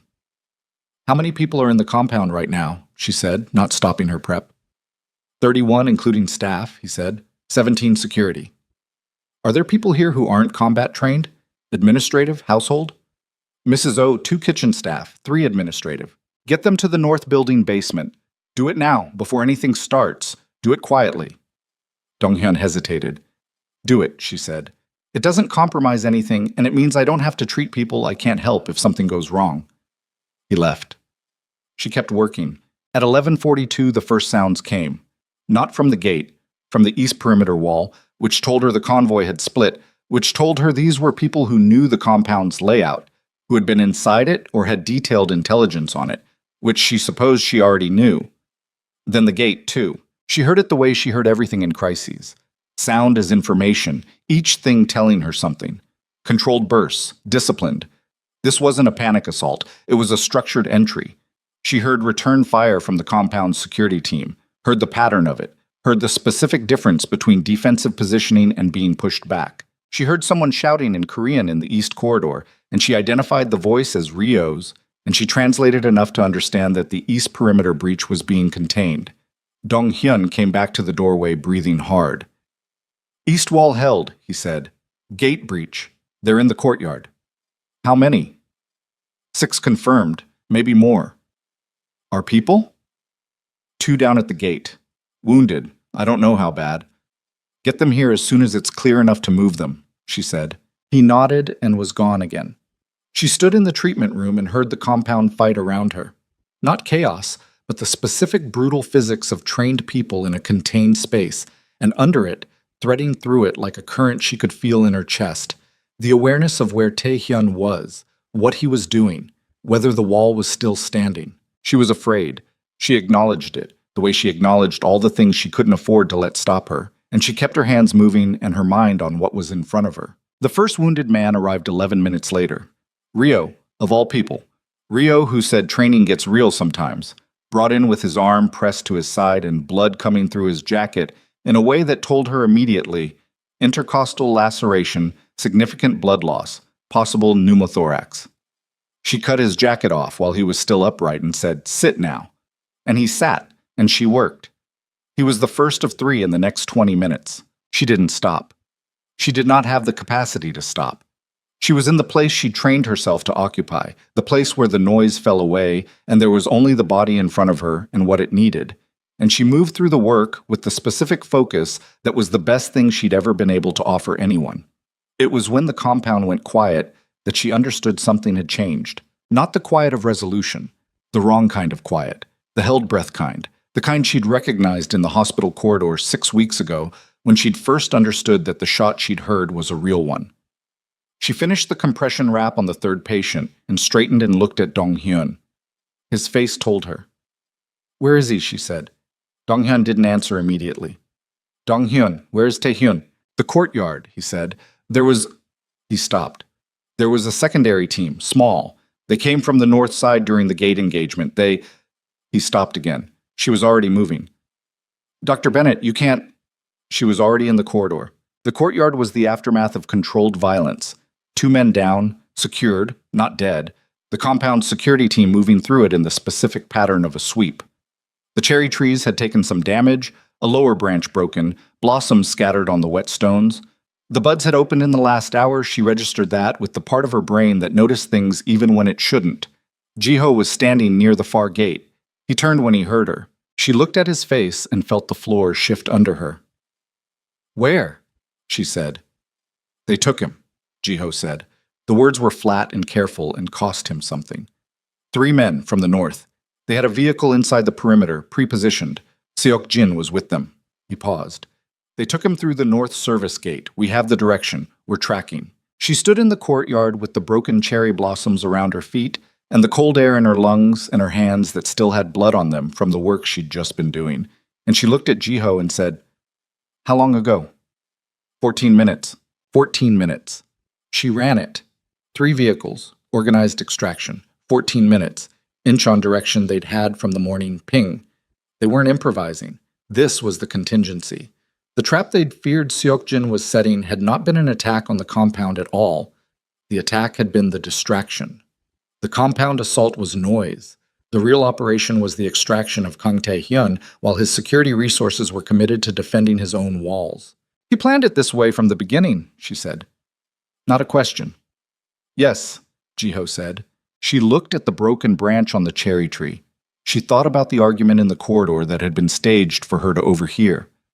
She thought about the careful, patient months of it, the way Seok-jin had mapped Tae-hyun's emotional landscape, identified what had changed in the compound since she'd arrived, understood that Tae-hyun's judgment had been altered by something new, something that could be used. She thought about a man with 23 years of knowledge about exactly how Kang Tae-hyun operated, deciding that the best way to destroy him was not through his organization, but through what he had finally, after 20 years of refusing to, allowed to matter. "He's going to kill him," she said. "Not immediately," Jiho said, with the precision of someone who knew what he was talking about. "He needs time with him first. There are assets, account structures, key signatories. He needs information that only Tae-hyun controls." He paused. "But yes, eventually." She looked at Jiho. "Then we don't have eventually." "No." "What do you have on the location?" "The ping from this morning that..." The staging location coordinates were partially recoverable. Incheon, near the harbor, industrial district. We have a 6-block radius. "That's not a location," she said. "That's an area. It's what we have." She stood in the courtyard and looked at the sky over the compound walls. The gray soul sky, the thin cold light. And she felt the specific weight of a moment in which the situation had become something that was going to require her to be different from what she'd been, something that was going to require her to go toward the danger the way she always had, but further this time, further than a hospital corridor, further than she'd gone before, and she felt the fear of it clearly, and held it at arm's length with both hands, and said to Jiho, "Get me everything you have on Seok-jin. Every property, every contact, every name connected to his network going back as far as you have it." She looked at him directly. "And get me a vehicle, because I know something about him that you don't, and it's the kind of thing that might tell us which block in that 6-block radius was chosen." Jiho looked at her. "What do you know?" "His shoulder," she said. "Seok-jin's. Left side. He carries that briefcase in his right hand every time he comes to this compound because his left shoulder has a limitation he doesn't want visible. I noticed it the first morning he came to my room." She held Jiho's gaze. A man who's operated in the shadows for 31 months doesn't use a random staging location. He uses somewhere he has a reason to know. A personal connection, a medical connection, something he's visited before without it looking unusual. She paused. "Pull his medical records if you have them. Any facility within that 6-block radius that has an orthopedic department or a private treatment clinic, that's your block." Siwasigi pa mati chochi. Jiho stared at her for 2 seconds. Then he turned and spoke rapidly into his earpiece. She went back to the treatment room and washed the blood off her hands and looked at herself in the small mirror above the sink. Her face looked the way it felt. Not panicked, not composed. Just present, just running, the way she'd always looked in the moments that actually counted. She thought about Tae Hyun in a vehicle 14 minutes ahead of her. She thought about Seok Jin's face in the courtyard that morning, looking at the cherry tree, running his calculation. She dried her hands and went back out to find Jiho, because they were already behind and standing still was not something she could afford to do.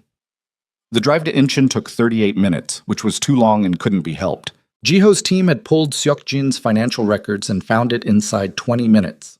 A private rehabilitation facility in the Incheon Industrial Waterfront District, registered under a shell company that was 3 layers removed from Seok Jin's name, but collapsed to him once you knew to look. The facility had been operational for 2 years. It appeared in no public directory. It had a receiving entrance on the harbor side and vehicle access from the rear through what mapped as a decommissioned warehouse loading corridor. Zuri sat in the second SUV with Jiho and 2 of his team and a medical bag she'd packed in 4 minutes flat, and she held the bag in her lap and watched the Incheon highway unspool through the windshield and kept her breathing deliberate and her mind on the mechanics of what came next. "When we get there," Jiho said without looking at her, "you stay with the second team until the primary space is secured. If he's been in there for over an hour, I know. If there's been any physical, I know," Jiho said, and the flatness of it told her he'd thought through exactly the same things she was thinking and had arrived at the same cold acknowledgement of what an hour with Seok Jin might mean for a man Seok Jin had spent 23 years learning how to break. She held the medical bag tighter and said nothing else. The facility was a low gray building set back from the harbor, the kind of building that had been designed to look like nothing in particular and had succeeded. The harbor smell hit when they opened the vehicle doors, salt and diesel and cold industrial air, and Zuri stood in the parking structure of the adjacent warehouse while Jiho's primary team moved in patterns she couldn't fully follow, communicating in the compressed shorthand of people who'd trained together for years. She counted her heartbeats. It was the only clock she had. The primary team went in through the rear loading access. She heard nothing for 40 seconds. No shots, which was information of a particular kind. Either the building was clear of the external perimeter team, or the entry had been silent enough to prevent engagement. Then Jiho's earpiece produced a sound and his face did something controlled and he turned to her. 3 hostiles in the front section, he said. Neutralized. Building is 4 zones. They're in the back zone. He paused. Harbor facing. He stopped. Tell me. There's a secondary detonation risk. They wired the rear section. Standard contingency. If the building is breached from the front, they can collapse the harborside rooms and make it look like a structural failure. He looked at her steadily. My team is working the wire. It takes time. She absorbed that. A collapse. Harbor-facing rooms, water access below. She thought about the physical geometry of it. A building on the waterfront wired to fail inward, toward the harbor, and everyone in the harbor-facing zone going with it into the water, or the wreckage, and the cold, dirty water of Incheon Harbor in early spring, and a man with a fresh bullet wound from 6 weeks ago whose shoulder mechanics were already compromised, and she felt something move through her chest that was not fear exactly, but was closer to fear than anything she'd felt since the hospital corridor. How long? She said. 15 minutes to clear the wire safely. How long do we actually have? Jiho's jaw set. Seok Jin knows we tracked him. The ping that went out this morning, he'll have had a counter protocol for how long he had before we could run it down. He will have calculated. He paused. Probably less than 15 minutes. So we can't wait for the wire. No. She looked at him. Then what's the plan? The plan, Jiho said, is that my team goes through the wire zone anyway and accepts the risk. He said it the way you said facts that were going to cost something. And you stay here. She looked at the building. She looked at the harbor behind it, gray water, cold light. She looked at Jiho. I'm going in with you, she said. That is not... If that wire goes and the structure fails and people are in that room, you need someone who can keep them alive in a collapsed space. You need someone who can work in debris, in water, with nothing.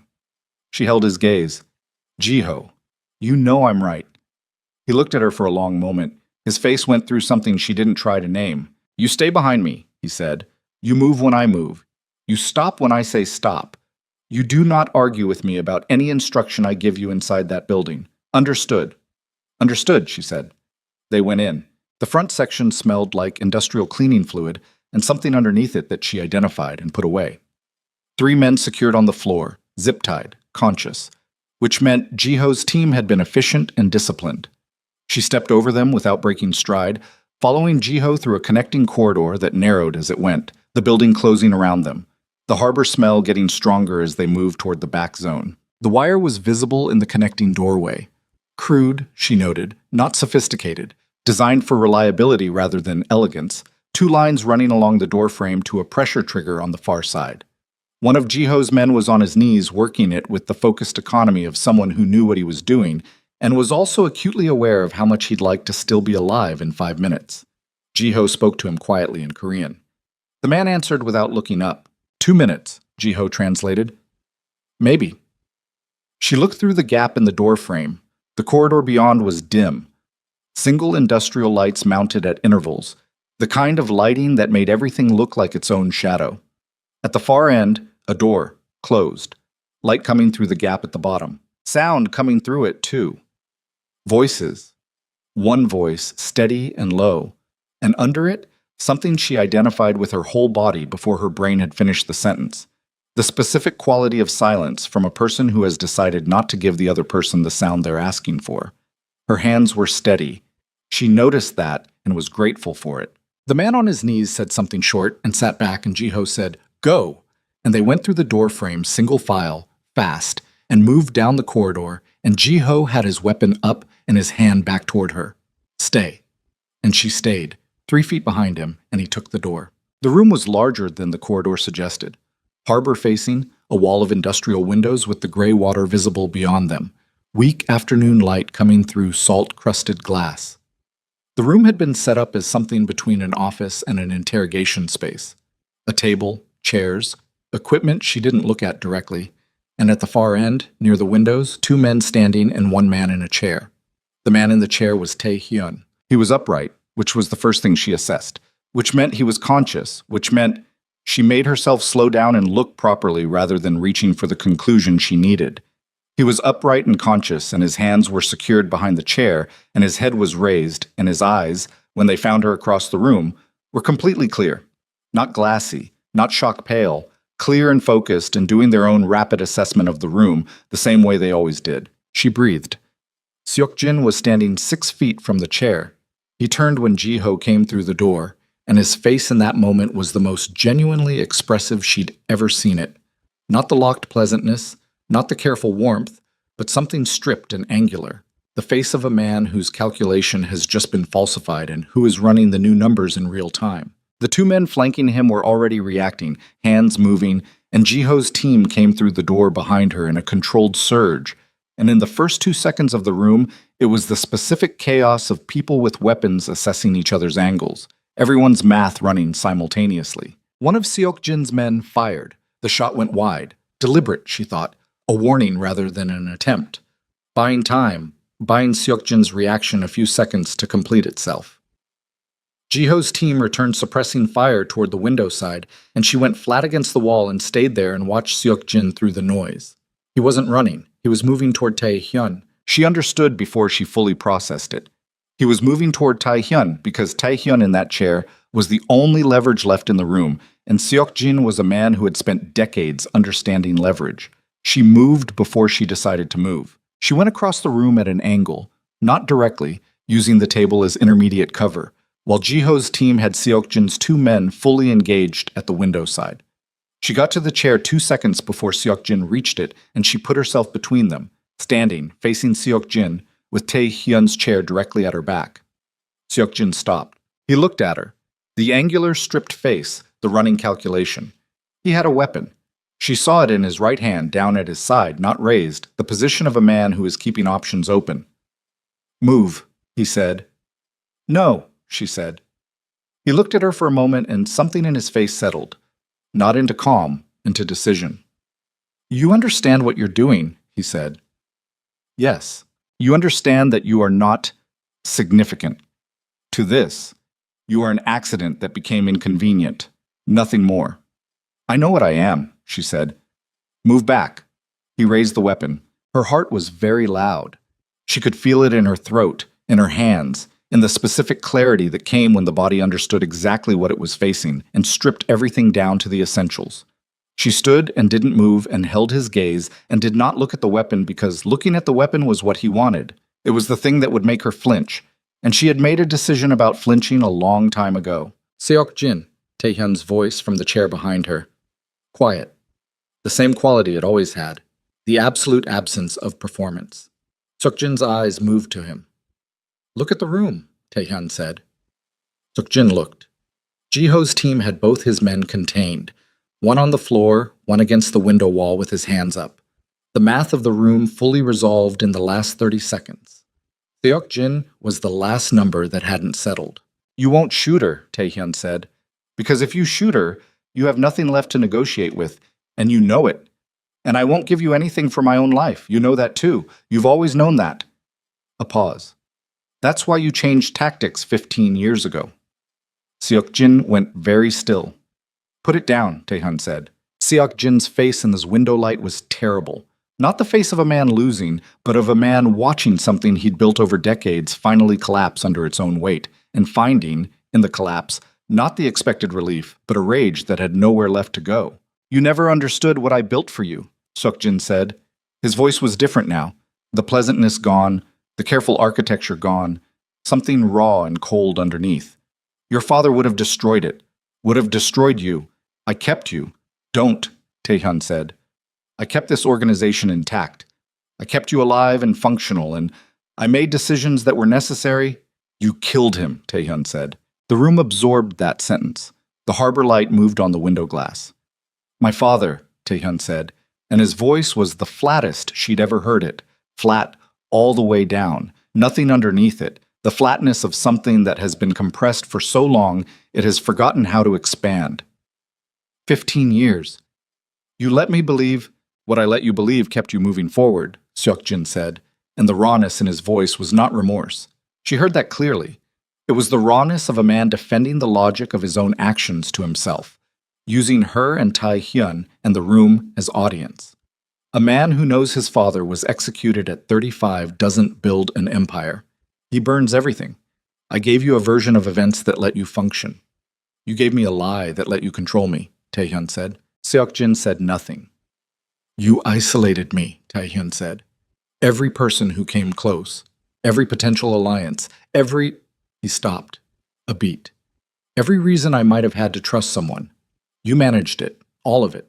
For 20 years you managed my isolation because a man alone is a man who depends on the one person who stays. The silence in the room was extraordinary.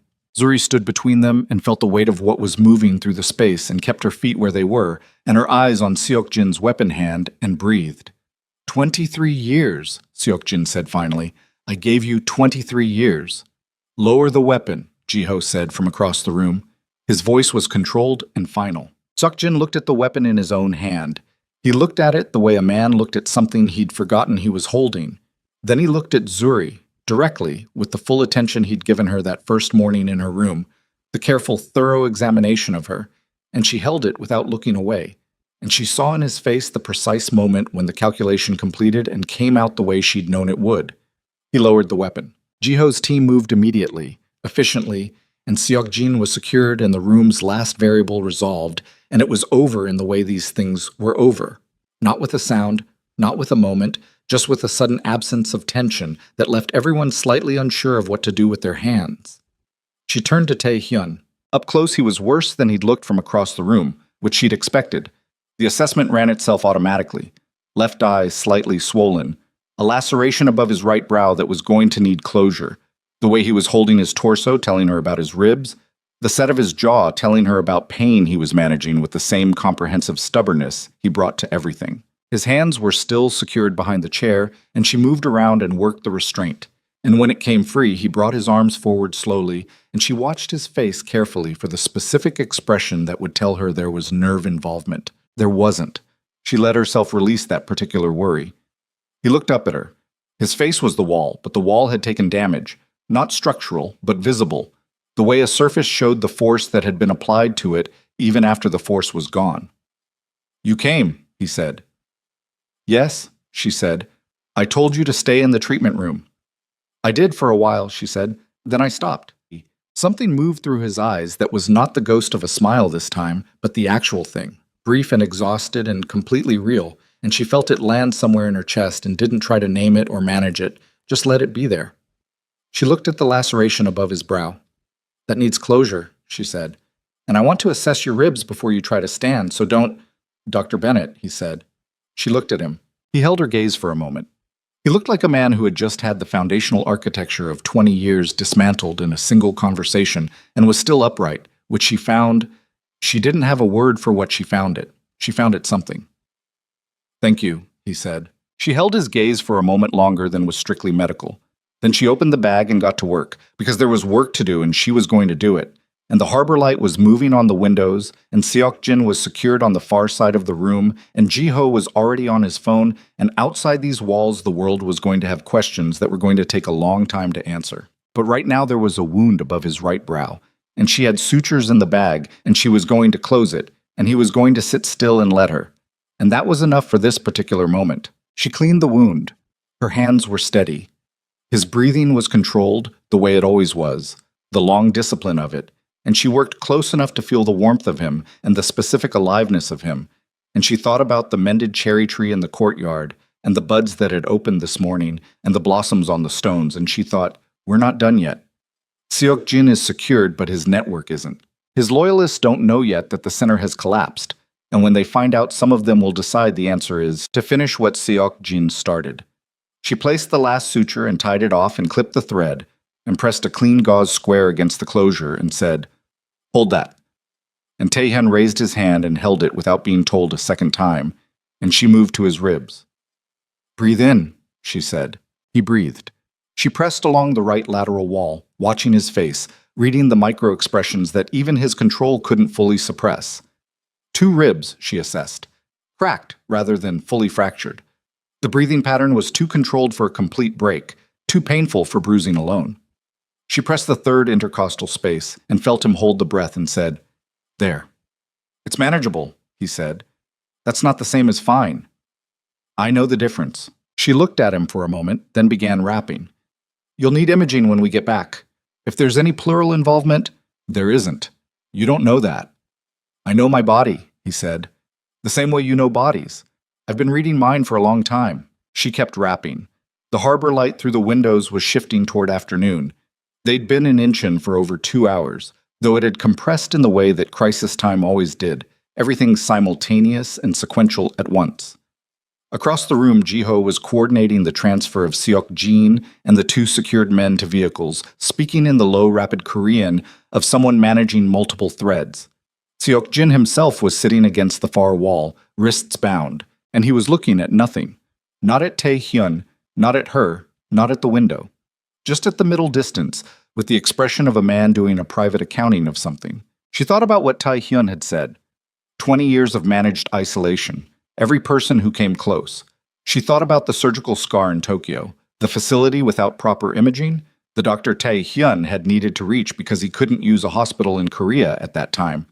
And she thought about what circumstance would make a man unable to use his own country's hospitals. And she thought about all the years of it, the compound, the loyalty, the authority that never needed volume, the coffee taken black with no temperature preference as if comfort were a category that didn't fully apply to him. She secured the wrap and straightened and looked at his face, and he was already looking at her. Can you stand? She said. Yes. This time she believed him. They got back to the compound in the early evening, and the compound received them the way a place received people who had left under one set of conditions and returned under another, with a particular stillness that wasn't quite relief and wasn't quite grief, but was something composed of both. Mrs. O was in the kitchen when Zuri came through. The older woman looked at her, at the state of her clothes, at the medical bag, at whatever was on her face, and turned to the stove and began reheating something without saying a word, which was its own language, and Zuri understood it fluently. She ate standing at the counter because she couldn't make herself sit yet. She hadn't eaten since 5:30 that morning, and her body was informing her of this with increasing emphasis. She ate and stared at the courtyard through the kitchen window and watched the compound's evening settle in. Taehyun had gone directly to imaging. She'd insisted on it before anything else, before debriefs and decisions, and the long administrative aftermath of what had happened today, and he had agreed with the specific compliance of a man who understood the negotiation was already over. Dr. Lim, summoned, had confirmed her assessment. 2 cracked ribs, no pleural involvement, no new complications to the shoulder. Manageable. The word Tai Hyun had used, which she was grudgingly conceding was accurate. Rio was in the treatment room, stable, the intercostal laceration closed and draining cleanly. 2 other men with lesser wounds had been treated and cleared. The compound's count, 3 wounded, none critical. It could have been much worse.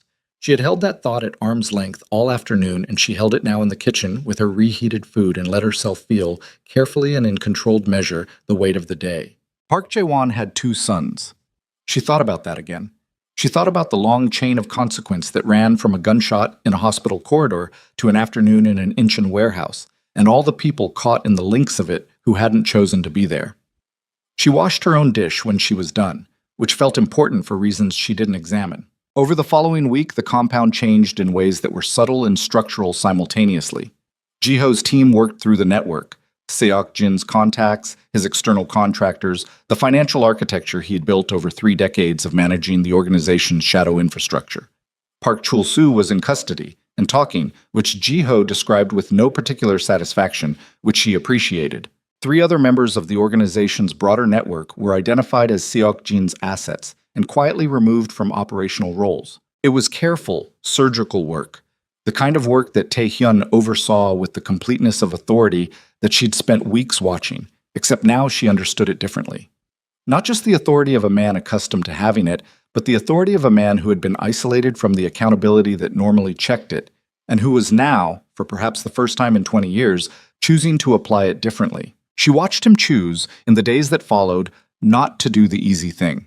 She watched him sit with the operational managers who remained and acknowledged that the organization had a rotten foundation in places that everyone in the room had lived with and chosen not to name. She watched him make the distinction, clearly and without sentiment, between the people who had been loyal to Seok-jin's version of things and the people who had been complicit in them, and hold only the latter to account. She watched him deal with the question of Seok-jin himself. That was the conversation she wasn't in the room for. She didn't ask about it afterward. What she knew was what Jiho told her, briefly, in the treatment room 3 days after Incheon. Seok-jin had been transferred to a facility under the organization's control, where he would remain indefinitely under conditions that were, Jiho said, choosing his words, appropriate to what he'd done. She'd looked at Jiho's face when he said it and understood that appropriate was another word that covered a geography she wasn't going to be given access to, and she had, again, filed it. She understood the world she was in. She didn't have to inhabit every room of it. On the 9th day after Incheon, Tae-hyun found her in the treatment room in the late afternoon. She was doing inventory, the same task, she noted with a specific irony, that she'd been doing in the hospital corridor the night she'd heard the shot. He came in and looked at the shelves and then looked at her, and she looked back and waited. "The external situation is resolved," he said. "Seok-jin's network is dismantled. The immediate risk to your safety is gone." He paused. "You can leave. If you choose to." She put down the clipboard she was holding. "And if I don't choose to," she said, "then the offer I made you several weeks ago still stands." He held her gaze steadily. "A genuine role. Real compensation. A position that matters." She studied him. He was standing slightly differently from the way he'd stood 6 weeks ago. The shoulder compensation was less pronounced, the result of 3 weeks of consistent therapy work, the body beginning to remember the possibility of different mechanics. It was a small thing. She noticed it. "I want to expand the medical program," she said. "Not just compound staff. There are immigrant families in the areas around this organization's legitimate businesses who have no access to consistent health care. I want a proper clinic, staffed, supplied, not a shadow operation, a real one with records and continuity of care." He looked at her for a moment. "That's not a small undertaking." "No. It creates visibility. A registered clinic connected to Kang Group infrastructure will be examined." "Good," she said. "Let it be examined. If the clinic is clean, visibility is protection, not exposure." She held his gaze. "You told me you're trying to build something legitimate. This is legitimate. This is the most legitimate thing you could do." He was quiet for a moment. You've thought about this for a while, he said. Since about week 3, she said. Something moved through his face. All right, he said. All right, you'll consider it. Or, all right, he said again. And the way he said it the second time was different, was final, was a closed door on the deliberation and an open one on the thing itself. She held his gaze for a moment and then nodded once. She stayed. The weeks after that had a different rhythm from the weeks before. Not easier, not simpler, but different in the specific way of things that have been stripped down to their actual nature. The compound's tension had changed quality. It was still present. This was still, at its core, what it was, and no amount of organizational restructuring was going to change that entirely. But it was the tension of a place that was in process, moving from one configuration toward another, rather than the held-breath tension of a place waiting for something hidden to detonate. The clinic planning moved forward. Dong Hyun, who turned out to have a genuinely organized mind beneath his professional neutrality, managed the logistics. Zuri worked with a Korean-American architect on the layout, and with Jiho on the security protocols that would allow the clinic to operate with appropriate protection without looking like what it was adjacent to. She also, during this period, had the conversation with Taehyun that she'd been aware was coming since the Incheon warehouse. It happened in the library, which was where most of the things that mattered had happened between them. Evening, the cherry trees outside in full bloom now. They had come in fully 2 weeks after Incheon. The courtyard transformed overnight, the kind of sudden, extravagant change that felt like an argument against the idea that things only change slowly. She'd stood in the courtyard on the morning they bloomed and looked at them for a long time. He was at the desk. She sat across from him and said without preamble, because she had learned that preamble was not the language either of them used for things that mattered. "Tell me about your father." He was still for a moment. "Not what Seokjin told you," she said. "What you actually knew, what you remember." He looked at her. Outside the window, the cherry blossoms moved in a light wind, pale and temporary, the kind of thing that was beautiful specifically because it didn't last. "He was not a good man," Taehyun said. He said it flatly, without performance of either condemnation or grief. "He was capable of. I watched him do things when I was young that I understood, even then, were beyond justification. He ran this organization with a brutality that I have spent 20 years moving away from." He paused. "But he was my father, and Seokjin let me believe that he had been executed by a rival organization when I was 15, and I built—" He stopped. "I built a particular version of grief on that belief. And then 3 weeks ago in a warehouse in Incheon, I found out the foundation of it was false." She held the silence with him for a moment. "How does it sit?" she said. He thought about it with the honesty she'd come to understand was characteristic of him at his most unguarded. "Complicated," he said. "He was capable of terrible things, which Seokjin used as justification. Seokjin was also capable of terrible things, which invalidates the justification without redeeming my father." He looked at the window. "Two people can be wrong simultaneously. I've spent a long time thinking in structures where someone had to be right. And now," she said, "now I think the more useful question is what I do with it." He turned back to her. "Not what it means. What I do." She looked at him for a long moment. "That's the harder question," she said. "Yes," he said. "It is." The silence between them was comfortable in the specific way that silences between people who have been through something together and survived it became comfortable. Not the absence of things to say, but the presence of enough trust to hold the unsaid without it becoming pressure. "Can I ask you something?" he said. "Yes." "Why did you stay?" "Initially, when the door was unlocked." He held her gaze. "You gave me a rational answer at the time. The danger outside, the security calculus, that was all true, but it wasn't the whole answer." She looked at him. She thought about it honestly, the way she'd always thought about things she'd rather not examine. "Because something here needed looking at," she said finally. "Not the organization, not the security situation." She paused. "You. The shoulder that someone did badly and you'd compensated around for 8 years without addressing. The way you moved through your own compound like it was a place you managed rather than a place you lived. She stopped. Started again. "I've spent my whole career keeping people alive through the acute phase and sending them back out without anyone asking about the chronic damage. What's been there for a long time and just accepted as the condition of things." She looked at him steadily. "I stayed because you were the chronic damage kind of case, and I wanted to actually finish the work." He looked at her for a long moment. "That's a clinical answer," he said. It started clinical, she said. It didn't stay that way. The library was very quiet. The blossoms moved outside the window. He looked at her with those dark eyes that had stopped being unreadable to her somewhere around week 3, that she now read the way she read bodies. Not perfectly, not without uncertainty, but with the accumulated knowledge of close and consistent observation over time, with the understanding that the structure of him was particular and worth the learning. I don't have a practiced version of this, he said. I want to be precise with you. He paused, and she watched him navigate the unfamiliar territory of it. The man who didn't lie and didn't waste time finding himself in a situation where the words required were ones he'd had no occasion to use in 20 years.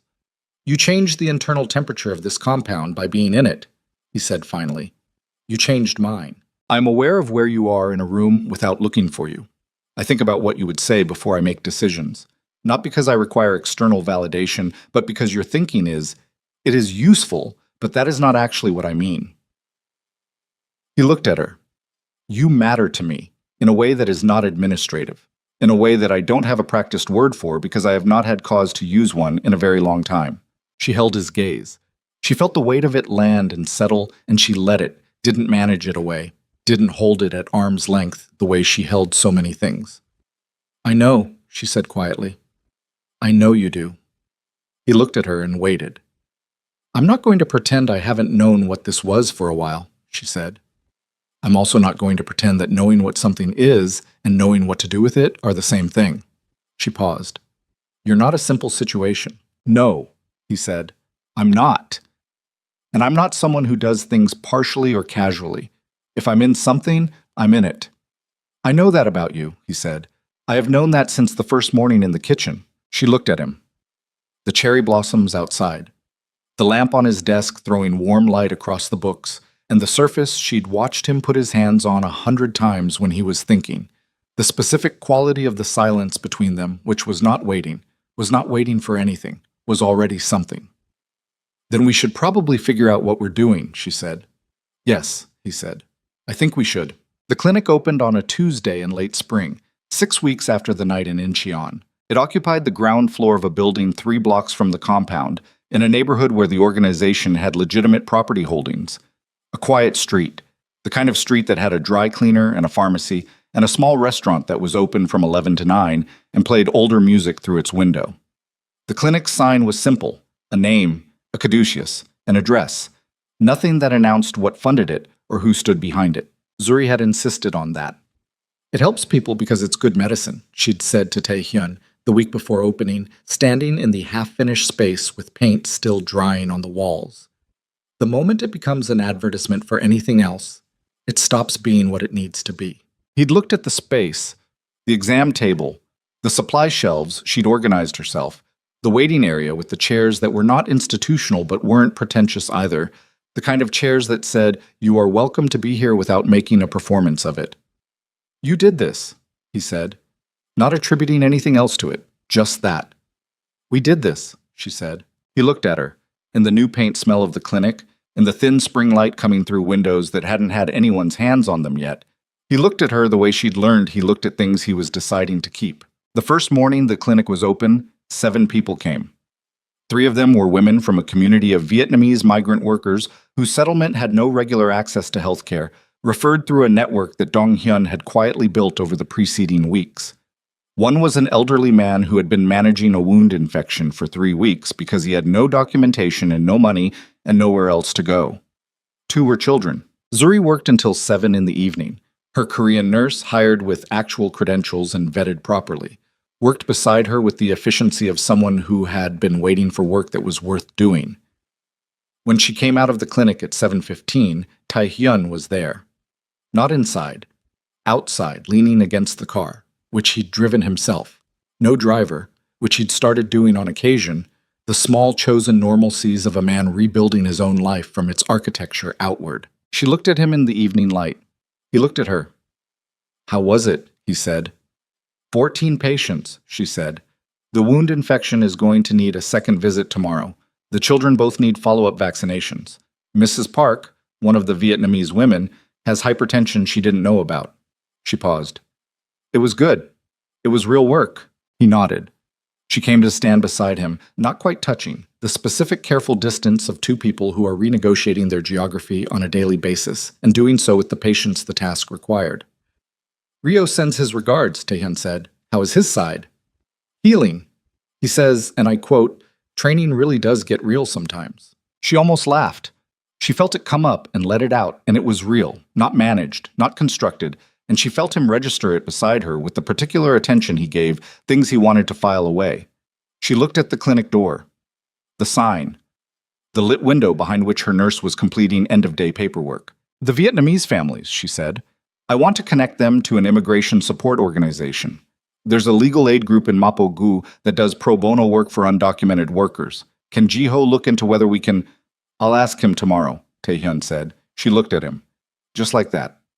Just like that. She held his gaze for a moment. You know this is going to keep getting bigger, she said. Once word moves through these communities that there's a clinic that doesn't ask for documentation, the number of people coming through that door is going to... I know, he said. We'll need more space within a year. I know. And more staff. And a proper pharmacy component. Zuri, he said. She stopped. I know, he said again, and it was different the third time. Quieter, the word doing more work, covering the territory of yes, and I've already decided, and I'm not afraid of the size of it, she breathed. The evening was mild. The kind of soul spring evening that didn't argue with you, that just sat there being what it was. The city at its most livable. The light going gold over the buildings and the street coming alive with the particular 7 o'clock energy of a neighborhood finishing its day. Somewhere down the block, the restaurant was playing its older music through the window. She thought about Atlanta, about her mother at the kitchen table with the coffee going cold asking why Korea, and she thought about what she would say now if she had to answer that question, and she found the answer was more complex and more complete than it had been, was the kind of answer that couldn't be given in a kitchen because it required everything that had happened in the space between the asking and the knowing. She thought about Park Jae-won. She had last week located his wife through a careful intermediary and arranged for a monthly payment to come from one of the organization's legitimate financial structures. Not enough to undo anything, not enough to be anything other than what it was, which was an incomplete and imperfect acknowledgement of an incomplete and imperfect situation. She had not told Tae-hyun she was doing it. He'd found out anyway, through Jiho, and had said nothing to her about it except, one morning in the kitchen, to tell her the amount had been increased. She'd looked at him. He'd looked at her. They'd drunk their coffee. She thought about the cherry tree with the mended trunk, the resin worked into the fissure, the bark smooth over it. She thought about how the tree hadn't grown around the damage but through it, the damage not erased but integrated, the structure continuing upward with full knowledge of the break in it. She thought about all of this standing in the spring evening outside the clinic she'd built, and she felt the specific weight of her own life, its accumulated choices and costs and occasional graces, and found it heavier than it used to be and also more worth carrying. Tae-hyun was watching her. What are you thinking about? He said. Trees, she said. He looked at her for a moment with that expression she'd learned was the closest he came to confusion. The one in the compound courtyard, she said. The one with the mended trunk. I know the one. Who fixed it? She said. He was quiet for a moment. I did, he said, years ago. A storm split it. I was told it wouldn't survive and to remove it. He paused. I didn't want to remove it. She looked at him. So you mended it, she said. So I mended it, he said. She held his gaze in the spring evening light, the music from down the block moving through the air between them, and she thought, this is what it looks like. Not the end of difficulty, not the resolution of complexity or the erasure of darkness, or the arrival at a place where the cost of things stops being real. This is what it looks like. Two people with specific and unglamorous damage standing in a good piece of work they've made together, choosing to keep standing there, choosing it today and prepared to choose it tomorrow. No guarantees, no version of this that doesn't require the daily decision to continue. She closed the small distance between them and took his hand. His hand was warm. He didn't move at first. She felt the stillness of him, the old reflex of it, the 20 years of practiced distance. And then his hand closed around hers with a deliberateness that was not tentative, was not provisional, was the same quality he brought to every decision he actually committed to, which was the quality of a man who had decided and was not going to undecide. They stood like that for a while in the spring evening. The clinic light burned steady behind them. The street moved through its ordinary evening. The music from down the block played its older song through the window, and the city made its sounds, and the light went slowly gold, and then softer than gold, and neither of them moved or spoke for a long time, because there was nothing that needed to be said right now that their hands weren't already saying. Down the block, the restaurant's window threw warm light onto the sidewalk. A woman walked past with a child on her hip, the child's head on her shoulder, both of them going home.